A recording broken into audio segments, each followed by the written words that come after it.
Good morning student. उसी chapter को हम आगे बढ़ाते हैं। ये देखिए आपके सामने एक प्रश्न, जिस कॉन्सेप्ट को मैंने समझाया था, मैं चाहता हूँ कि वो कॉन्सेप्ट आपका एकदम क्लियर हो जाए, क्योंकि ये कॉन्सेप्ट आपका बहुत जगह पे उपयोग होता है। एक प्रश्न पढ़िए।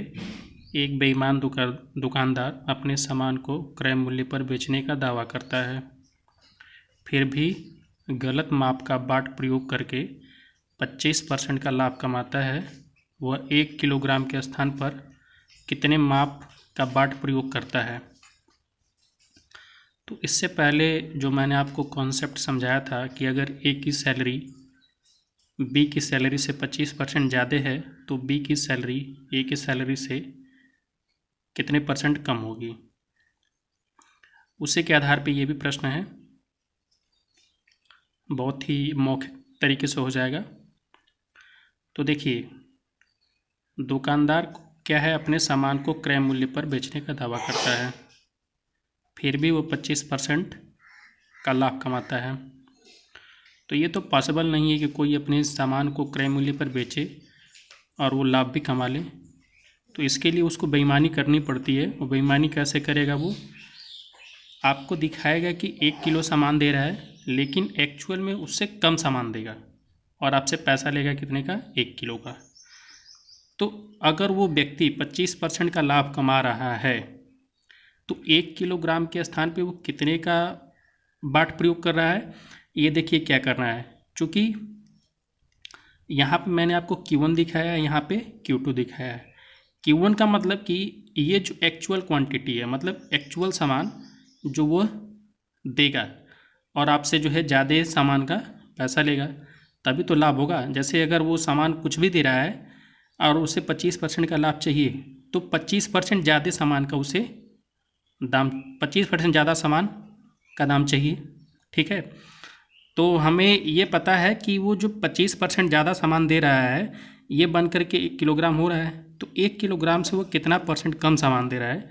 इसके लिए हम क्या करेंगे, क्योंकि जो दूसरी क्वांटिटी है, जो फाइनल सामान वो दे रहा है वो 1 किलो का बता रहा है। फाइनल सामान कितने का बता रहा है? 1 किलो का, लेकिन वास्तव में जो वो सामान दे रहा है उससे तो कम ही माप का है। तो वो कितना परसेंट कम है ये देखिए। 25% का भिन्नात्मक मान कितना होता है? 1/4। तो जो बढ़ा करके सामान का दाम ले रहा है तो ये तो प्लस हुआ ना, क्योंकि बढ़ा करके दाम ले रहा है। तो 1/4 प्लस है, 25% प्लस है, 25% ज़्यादा सामान का दाम ले रहा है। 25% का फ़ायदा तभी होगा जब वो 25% ज़्यादा सामान का दाम ले ले और सामान कम दे। तो अगर वो 25% ज़्यादा सामान का दाम ले तो सामान कितना कम देगा, तो ये हम देखते हैं। 1/4 में हम क्या करेंगे, 1 को 4 में जोड़ देंगे, जैसे देखिए मैंने किया भी है। तो 1/5 हो जाएगा। 1/5 को अगर हम परसेंटेज में बदलेंगे तो 1/5 में किसका गुणा कर देंगे? 100 का, तो कितना आएगा? 20%। इसका मतलब कि 1 किलोग्राम का तो वो बता रहा है कि मैं सामान दे रहा हूँ, लेकिन वास्तव में उससे 20% सामान कम दे रहा है। तो 1 किलोग्राम को अगर आप ग्राम में बदलेंगे तो कितना हो जाएगा? 1000 ग्राम। तो 1000 ग्राम से 20% कम सामान वास्तविक रूप से वो दे रहा है। तो 1000 का 20% कितना होता है? 200 ग्राम। तो 1000 में से 200 ग्राम घटा देंगे तो क्या आएगा? 800 ग्राम। तो वास्तव में तो वो 800 ग्राम सामान दे रहा है, लेकिन बता कितना रहा है अपने ग्राहक को कि मैं 1 किलो सामान दे रहा हूँ। ठीक है, तो जब भी वो 800 ग्राम सामान दे रहा है तो पैसा कितने का ले रहा है? 1 किलो का। तो देखिए 800 ग्राम सामान दे करके वो 1 किलोग्राम का पैसा ले रहा है, मतलब हर 800 ग्राम जब भी वो सेल कर रहा है तो उसे 200 ग्राम सामान का फ़ायदा हो जा रहा है, प्रॉफिट हो जा रहा है। तो 200 ग्राम सामान का प्रॉफिट कितने पे? 800 ग्राम पे, हमेशा 800 ग्राम पे। मतलब जब भी वो 800 ग्राम सामान वास्तविक रूप से दे रहा है तो वो 200 ग्राम का प्रॉफिट ले रहा है, क्योंकि 800 ग्राम सामान दे करके 1 किलोग्राम का पैसा ले रहा है। तो 200/800 × 100 करेंगे तो क्या आएगा आपका? 25%। मतलब वो 25% का प्रॉफिट कमा रहा है, लेकिन सामान कितना कम दे रहा है? 20% सामान कम दे रहा है। इसी पे अगला प्रश्न भी है कि एक बेईमान विक्रेता क्रय मूल्य पर बेचकर 11 से 1/9% का लाभ कमाता है, तो वह 1 किलोग्राम के स्थान पर कितना सामान देता है? तो फिर मैंने आपको यहाँ पे Q1 दिखाया है, Q2 दिखाया है। Q2 का मतलब 1 किलोग्राम सामान। तो ये जो Q2 है ये बढ़े हुआ जो सामान है जिस पे वो जितने का वो दाम लेगा वो Q2 है। मतलब कि 1 किलो का वो पैसा ले रहा है, ठीक है। तो इससे कम ही सामान दे रहा होगा, तो इससे कितना % कम सामान दे रहा होगा ये देखिए। चूँकि इसने सामान का दाम कितना बढ़ा लिया है, सामान कितना % बढ़ा लिया है, 11 से 1/9%। तो 11 से 1/9% का भिन्नात्मक मान कितना होता है, 1/9।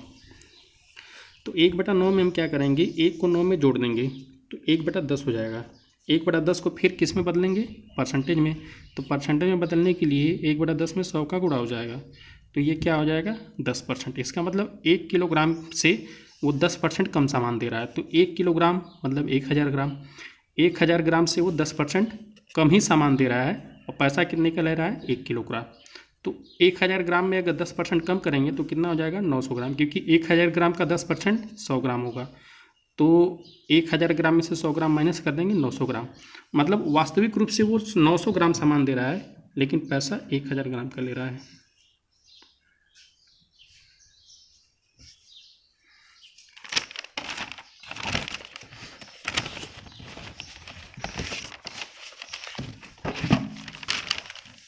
इसको और अच्छे तरीके से समझते हैं। देखिए, एक बेईमान दुकानदार अपने सामान को क्रय मूल्य पर बेचने का दावा करता है लेकिन त्रुटिपूर्ण बाट का प्रयोग करके 20% लाभ कमाता है। तो वह 1 किलोग्राम के स्थान पर कितने बाट का प्रयोग करता है। अब इस प्रश्न को समझिए। उदाहरण के लिए ऐसा समझिए कि कोई एक बेईमान विक्रेता है, उसके पास 1 किलोग्राम चीनी है। तो वो जो विक्रेता है 1 किलोग्राम चीनी खरीदा था, तो चीनी उसने 40 रुपया प्रति किलोग्राम से खरीदा था। अब सवाल आपसे ये है कि विक्रेता को 20% लाभ पर बेचना है। तो इसके 2 तरीके हैं। पहला तरीका तो ये है कि वो जो चीनी खरीदा है, जिस रेट से, जिस भाव से चीनी खरीदा है, उस भाव को ही 20% बढ़ा दें। जैसे कि अगर उसने 40 रुपया प्रति किलो चीनी खरीदा है तो उसको 20% बढ़ा कर बेचे तो उसको 20% का लाभ हो जाएगा। तो 40 रुपया किलो खरीदा था तो 40 का 20% कितना हो जाएगा, 8। तो अगर वो 48 रुपया किलो चीनी बेचे तो उसको 20% का लाभ हो जाएगा। लेकिन उसको बेईमानी करनी है ईमानदार बनकर। मतलब ये है कि वह ग्राहकों को बताएगा कि मैं क्रय मूल्य पर सामान देता हूँ। मतलब कि अगर 40 रुपया किलो खरीदा है तो 40 रुपया किलो ही बेचूँगा। तो अब एक बात बताइए कि अगर कोई भी व्यक्ति 40 रुपये किलो का सामान खरीद कर लाया है 1 किलोग्राम और 40 रुपया प्रति किलोग्राम ही बेच देगा तो उसका तो कोई लाभ नहीं होगा, ना तो कोई हानि। लेकिन फिर भी वो 20% का लाभ कमा रहा है। इसका मतलब कि वो क्या कर रहा है कि सामान कम दे रहा है, 1 किलोग्राम के स्थान पे कुछ कम सामान दे रहा है। तो कितना % कम दे रहा है, इसके लिए देखिए तरीका 2। 1 किलोग्राम चीनी को बेचे और 20% ज़्यादा चीनी का। अब देखिए तरीका 2 में हमने ये बताया था कि जैसा कि वो वादा करता है कि चीनी को क्रय मूल्य पर ही बेचता है, फिर भी 20% का लाभ कमाता है। तो इसके लिए उसको क्या करना होगा,